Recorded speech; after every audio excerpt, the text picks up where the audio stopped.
তোমাদের মৃত্যু দিলগুলোকে জিন্দা করে দিব। সুবহানাল্লাহ। আচ্ছা, খুব সহজ ব্যাপার না? বলেন না সহজ না? শুধু বসবেন, একটু মনোযোগ দিয়ে শুনবেন ইখলাসের সাথে। কিসের সাথে? ইখলাস কারে কয়? মনোযোগটাই ইখলাস। আমি মনোযোগ দিচ্ছি কেন? যেই কথাগুলো হুজুরের জবান দিয়ে বের হচ্ছে, আমার এই জবানটা আপনার জবান যে আমি ব্যবহার করি, বলেন আপনার আমার ক্ষমতায়? কথা বলেন না কেন? হ্যাঁ, আপনার আমার ক্ষমতায়? কার ক্ষমতা? আল্লাহর হুকুমে আমি চলার ইখতিয়ার, স্বাধীনতা পেয়েছি। তাহলে এতটুকু বিশ্বাস যদি আমাদের অন্তরে থাকে, এটাও বিশ্বাস রাখতে হবে। কোরআন খুলে আমি এখানে আলোচনা করতেছি, সব কথা যে আমি পড়ে পড়ে শিখে শিখে এখানে এসে কথা বলবো, এমনটা কিন্তু মোটেও না। এমন কিছু কথা আছে যে কথাগুলো আমি পড়িও নাই, শুনিও নাই, আমার জবান দিয়ে আল্লাহ পাক বের করে দিবেন। কেন জানেন? এই মুসল্লিদের মাঝখানে হঠাৎ করে একটা মুসল্লির ইখলাস এতটা গুরুত্বপূর্ণ, আল্লাহর কাছে প্রিয় হয়েছে, যেই প্রিয় হওয়ার কারণে আল্লাহ পাক ওই ইখলাসওয়ালা মুসল্লির দিলের দিকে লক্ষ্য করে তার দিল পরিষ্কার করার জন্য গুরুত্বপূর্ণ কথা আমার জবান দিয়ে আল্লাহ পাক বের করে দিবেন। সুবহানাল্লাহ। তা আপনার যদি ইখলাসই না থাকে, আমার জবান দিয়ে কথা বের হবে কি করে? আমার যদি ইখলাসই না থাকে, আমি সঠিক কথাগুলো বলবো কি করে? এই জন্য বলতেছিলাম যে জুমার দিনে এসে অন্তত অল্প সময়, আমাদের তো বৎসরে বৎসরে আমরা খালি হেদায়েতের জন্য একটা করে মাহফিল, এটা এক রাতের মাহফিলে পুরা এলাকা সব হেদায়েত হয়ে যায়, ঠিক না? কথা বলেন না কেন?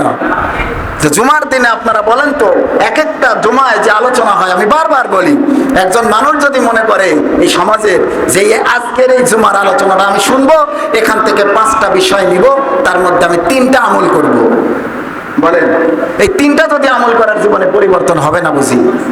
কথা বলেন না কেন? হবে না? কয়টা নেন? এই যে ধারাবাহিক 1 বছর 1.5 বছর প্রায় হয়ে আসতেছি, জুমার আলোচনা চলতেই আছে, কয়জন কয়টা নিছেন বলেন তো? এই কয়টা নিয়ে আমি পরিবর্তন, আমার জীবনে এই কয়টা পরিবর্তন? এই আলোচনার দ্বারা আমি আমার জীবনের এই কুকাজগুলো আমি ছেড়ে দিচ্ছি হুজুর, আর এই সৎ কাজগুলোকে আমি গ্রহণ করছি।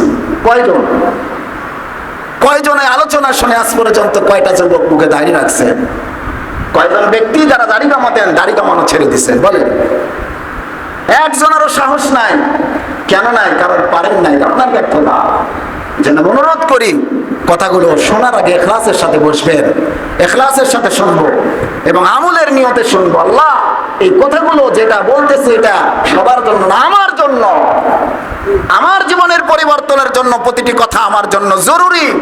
আল্লাহ এই কথাগুলোর দ্বারা তুমি আমার জীবনের পরিবর্তন ঘটাও, আমার দিলটাকে পরিষ্কার করে দাও, আমার দিলটাকে মসজিদমুখী করে দাও, আমার দিলটাকে তোমার দিকে, আবার তোমার রাসূলের দিকে করে দাও। এভাবে চাওয়া আমাদের, চাইতে হবে এবং সেই পাক্কা ইরাদা নিয়ে আমাদের সামনে অগ্রসর হতে হবে ইনশাআল্লাহ। তাহলে সফলতা আসবে। এই জন্য আল্লাহর রাসূল বলেন যে আমার রেখে যাওয়া ওয়ারিসরা, আমার বংশের ওয়ারিস, বাবার সূত্রে সন্তান কি পায়? গাড়ি পায়, বাড়ি পায়, টাকা পায়, জমাজমি পায়। ওয়ারিসদের তো এটাই পাও না। আমি আলেম, হযরত আইন বায় ওলামা ইকরাম, এই সমস্ত ওলামা ইকরামগণ যে ওয়ারিস হলেন নবী রাসূলদের। কিসের ওয়ারিস? নবী রাসূলগণ কি 2-4 বিঘা সম্পত্তি রেখে গেছে? গাড়ি বাড়ি রেখে গেছে? একজন বাবাকে ভুলতে সন্তানের কয় বছর সময় লাগে? আপনি দেখেন, আপনার দাদা, আপনার পরদাদার নাম যদি আপনাকে জিজ্ঞাসা করা হয়, 100-র মধ্যে 99 জনে জানবেন না। কোথায় পূর্বপুরুষ যাদের সম্পত্তি আপনি ভোগ করতেছেন, যার জায়গার উপরে আপনি বাড়ি করে আছেন, সব কিছু ভোগ করতেছেন, অথচ আপনি জানেনই না জমিটা কার ছিল? কথা বলেন না? আপনার দাদা পেয়েছে পরদাদা থেকে, আপনার বাবা পেয়েছে আপনার দাদা থেকে, আপনি পেয়েছেন আপনার বাবা থেকে।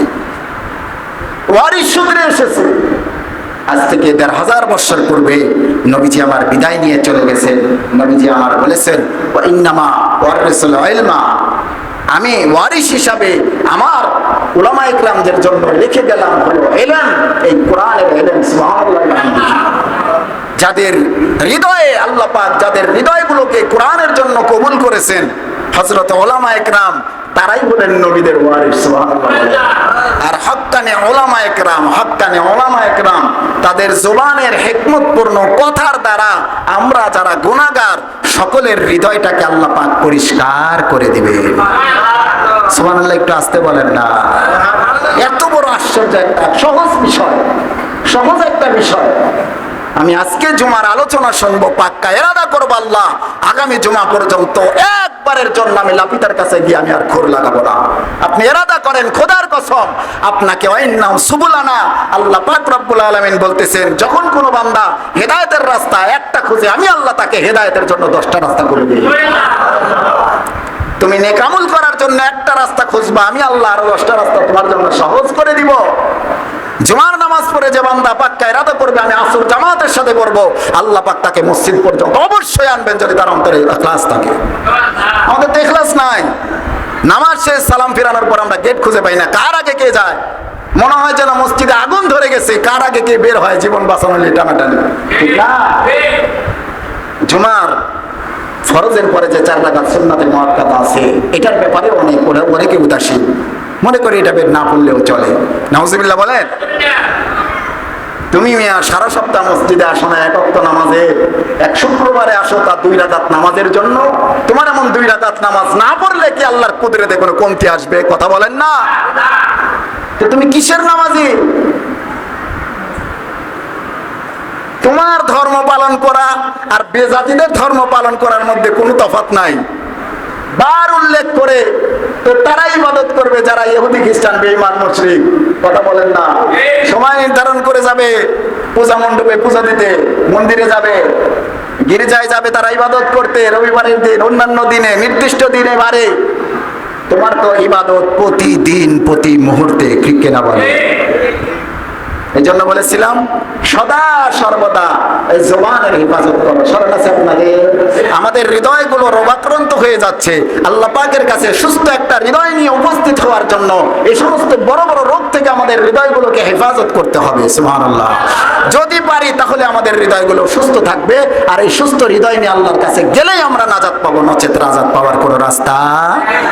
রব্বুল আলামিন বলেন, ইয়া আইয়ুহাল্লাযীনা আমানু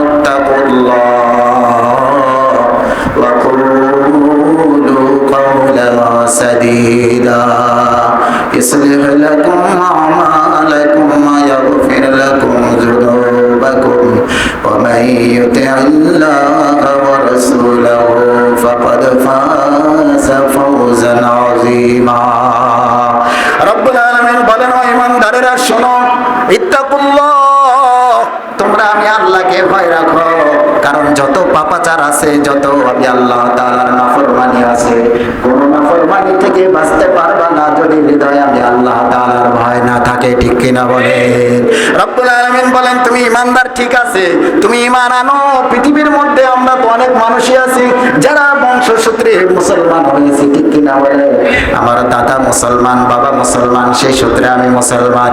কিন্তু মুসলমান অন্তরে যদি ভয় না থাকে, আল্লাহ পাক রব্বুল আলামিন বলেন, তাহলে এই সমস্ত বড় বড় নাফরমানি থেকে তুমি বাঁচতে পারবা না।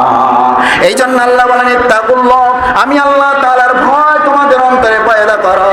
ওয়াকুলু কাওলান সাদীদা, এবং তোমরা সদা সর্বদা সত্য কথা বলো, সোজা কথা বলো, বাঁকা কথা বলো না, ঘোরানো পেছানো কথা বলে মানুষকে কষ্ট দিও না।